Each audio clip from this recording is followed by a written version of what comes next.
Welcome to another deep dive. We try to take really interesting stories and deliver them to you efficiently.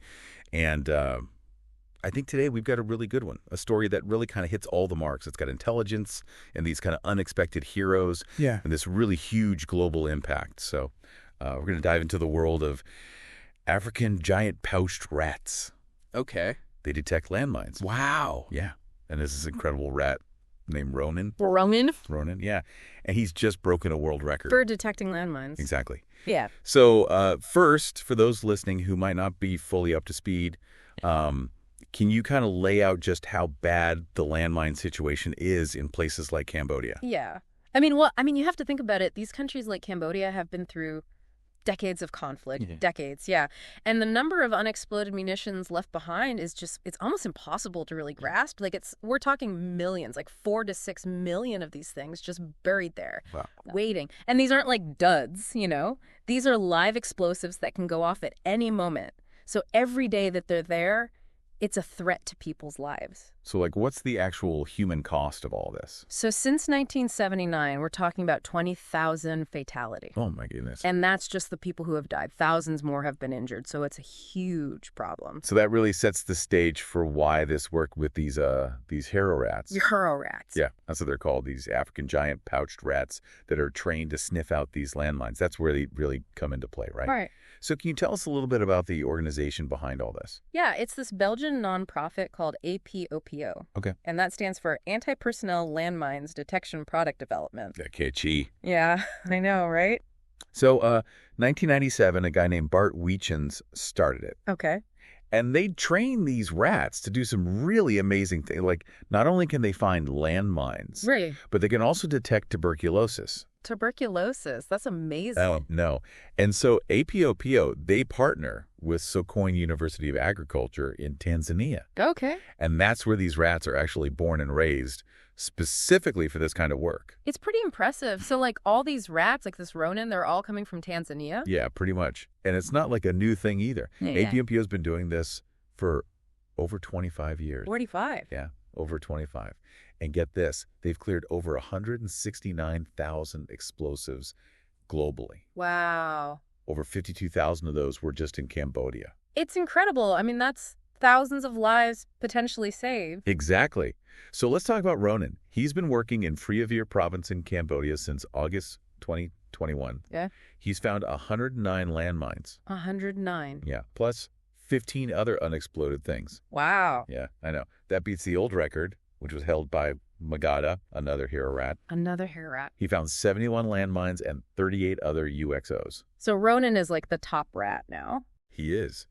And he got recognized by Guinness World Records on April 4th, 2025. Okay. Which also happened to be World Rat Day. World Rat Day, of course. And it was the International Day for Landmine Awareness. Wow. What a day to get recognized. Right. And Ronin's 5 years old. 5. Yeah. How long do these rats work for? They can work for up to 7 years. So Ronin's still got a couple of years left in him. That's good. Yeah.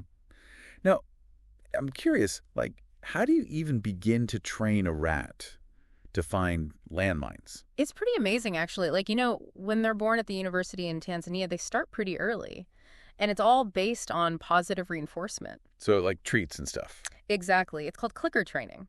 Okay. So basically, every time they correctly identify the smell of explosives, they hear a click. A click. Yeah, from a clicker, and then they get a treat. So they associate the click with a good thing. Right. And their sense of smell is so powerful, they can pick up these tiny traces of chemicals that are in the explosives. So that's how they actually find the landmines. Exactly. But it's not just about sniffing.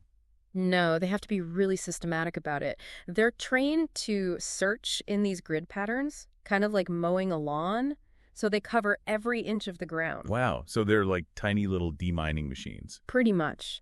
And when they do find something, they don't just run away. They scratch at the ground to signal where the landmine is. That's incredible. Yeah, it really is. So how long does this whole training process take? It takes about a year to get them fully trained and ready to go out in the field. A whole year? Yeah, it's a big commitment, but it's worth it. So why rats? What makes them so good at this? Well, like we talked about, their sense of smell is incredible. Yeah. They're also really intelligent and trainable, especially with this positive reinforcement method. But maybe the biggest reason is their size. They're light enough that they won't actually trigger a landmine if they step on one. Well, that makes sense. Yeah, and they're quick too. A rat can search an area the size of a tennis court in about 30 minutes. Wow. A human with a metal detector would take days to do the same thing. So it's like way more efficient. It's way more efficient. So what about Ronin? Like, what's his personality like? Well, they say he's a really hard worker, but he's also really friendly and relaxed. Really? Yeah, he's got this sharp focus and a strong work ethic when he's out there. It's kind of funny to think of a rat having a strong work ethic. I know, right? But he seems to really love it. Like, for him, finding landmines is like this big game, this puzzle to solve. So he's like a brainy rat. Yeah, exactly. Yeah. And his handler, Fanny, treats him like a partner, like a real colleague. That's nice. And he loves his treats. Apparently his favorite is avocados with bananas. Avocados with bananas. Yeah. And he also likes peanuts. So he's got good taste.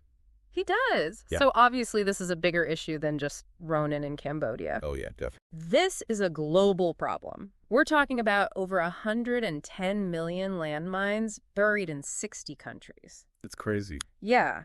And APOPO is making a real difference. They're not just doing landmines either. Oh, yeah, that's right. They're also using these rats to detect tuberculosis. Wow, it's like they've got a nose for danger. They do. And here's the amazing thing. APOPO has never had a rat die in the field. Really? Yeah, they're really careful about their safety. And when the rats retire, they go to these special retirement communities. So they get to live out their days in peace. Exactly.